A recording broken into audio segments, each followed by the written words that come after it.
people, it's me, Anja. Welcome back to my channel.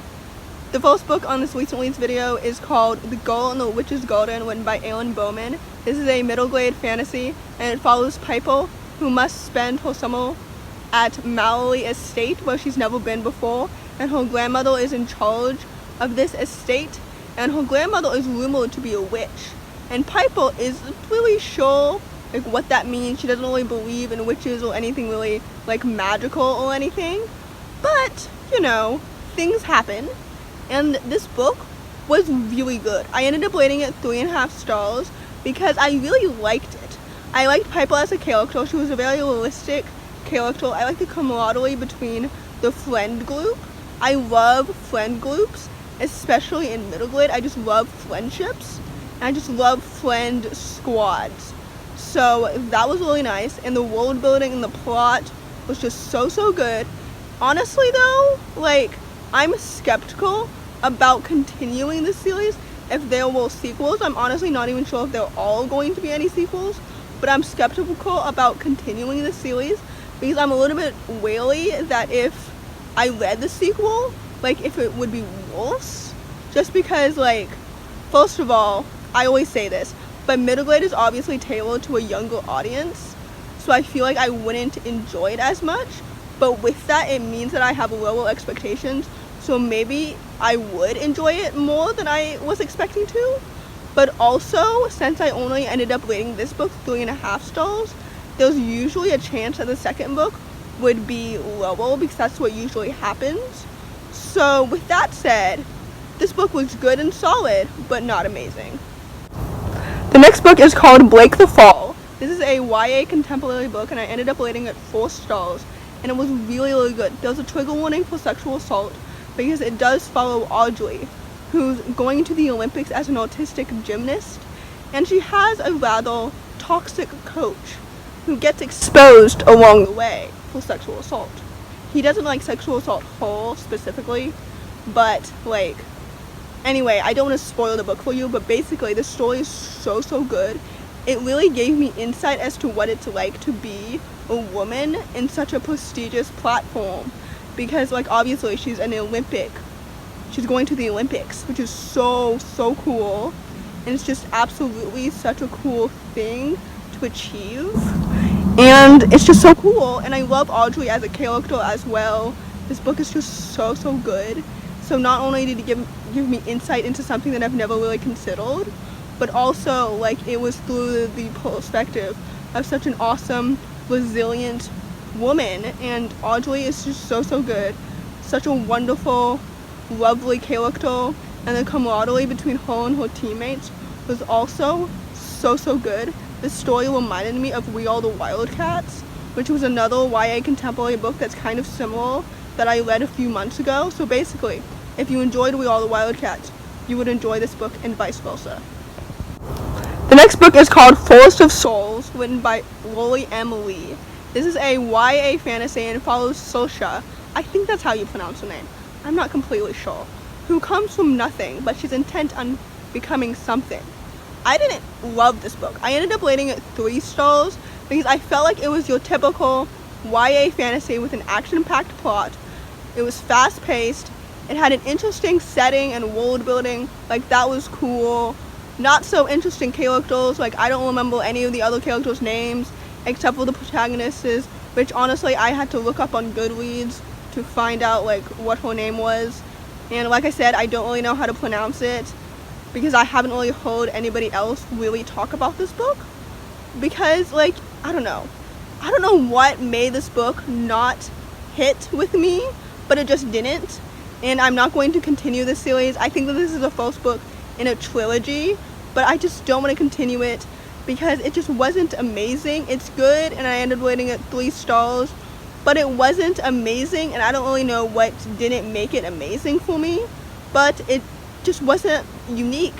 So the next book is called Splinters of Scarlet, written by Emily Bain Murphy.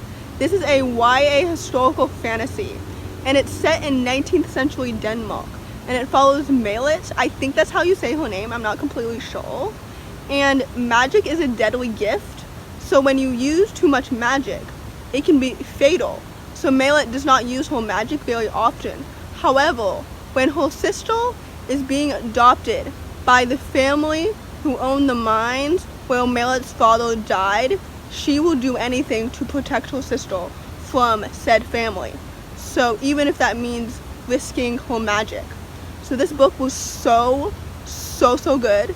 This is how you do it. This is how you do sister relationships and magic in 19th century Denmark. This book is basically what I wanted Enchante and the Court of Miracles to be. I don't even know if I pronounced Enchante's title correctly. I didn't like that book very much, and you guys know that I also didn't love the Court of Miracles, but Splinters of Scarlet was so good. It's just so good. I loved the action-packed, fast-paced plot. I loved the sister relationship in this. I loved the plot twists that genuinely took me by surprise. I loved the romance even. Like, it was well developed. Each and every single one of the characters were given the development that they deserve, and it was just so good. I think that this may be the first in a duology or a trilogy, and I'm so excited to read the sequels because this book was so good. Please read it. Historical fantasy is truly very underrated, and if you want to start out in this genre, start with this book. The next book is called Ghostwood Song, written by Erica Wattles. This is a YA magical realism book, and it follows Shady Grove, who inherits her father's skill to call ghosts from the grave with his fiddle, but she knows that this skill brings nothing but darkness and just sad things, so she doesn't really want to do it all too often, except when her brother is accused of murder. So she sets out to clear his name, and she must use this skill to do that. I really like this book. I wasn't expecting to really enjoy it because paranormal stories aren't like my forte, because like I don't believe in ghosts, so I don't really find them to be really intriguing, but Erica Wattles did such a good job with the intriguing plot that it just kept me guessing with every single page, and I loved the well-developed characters. Shady is such a wonderful, resilient character, and I love her. I love her family relationships. The romance was really well done. The romance might have been my favorite part of this entire story, and that's really rare for me to say, because normally like the romance isn't the part that hits with me the most, but this romance was done so well. I love that Shady's bisexuality was portrayed in such a wonderful, lovely way. Like, this book is so good. Please read it. It's just absolutely so good. Initially, I rated it 3.5 stars, but I realized as I couldn't stop thinking about it that it's actually so good, so I upped my rating to 4 stars. So, yay! The next book on this list is called Shielded, written by KayLynn Flaunders, and this follows a princess who may be the key to saving her kingdom and her loved ones, even if it means revealing a secret that she has kept hidden for a very long time. I liked this book. It was good. I enjoyed the world building. I enjoyed the well-developed romance. I enjoyed the characters. Everything about this book was good. It was solid. It wasn't like absolutely amazing, groundbreaking, or anything like that, but it also wasn't horrible or terrible or anything. There was nothing I loved about this book, but there was also nothing that I hated about this book. So this book was like right in the middle, like average, right in the middle.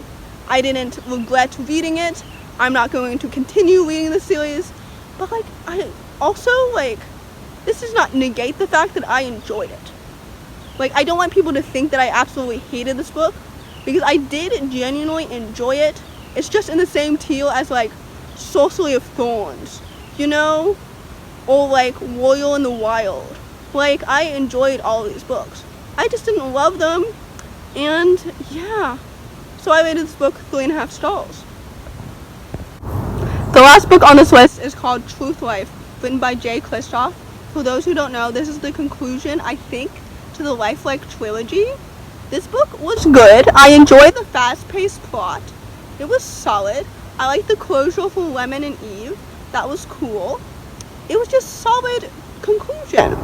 as for this entire trilogy, if I were to rank these books, unfortunately this book would be the weakest link, just because I feel like nothing new happened in this conclusion. And I wanted new things to happen. Like, I wanted Jay Kristoff to raise the stakes higher than he did in the previous books. I wanted things to be, like, better than they were. I don't know. With conclusions, what usually happens is that either the author raises the stakes and everything is, like, raised and it's so much better than the previous books, or it's just so much worse than the previous books. And I wouldn't say that this book was, like, so much worse, because I didn't end up rating it 2 stars. I ended up rating it 3 stars. So it's not, like, terrible or horrible, and I don't, like, regret not DNFing it. It just wasn't the best that it could have been, you know? So basically, I'm not saying that you shouldn't read this entire trilogy, but this conclusion could have been better, and it wasn't. So, in conclusion, the best books on this list were definitely Splinters of Scarlet and Ghostwood Song. The worst books on this list were, unfortunately, Forest of Souls and Truelife. So, if you enjoyed this video, please give it a big thumbs up. Comment down below why you enjoyed it. All of my social media handles, where you can find me on Instagram and Twitter and Goodreads, all in the description below. Subscribe to my channel if you're new, and I'll see you on Saturday. Thanks for watching. Bye!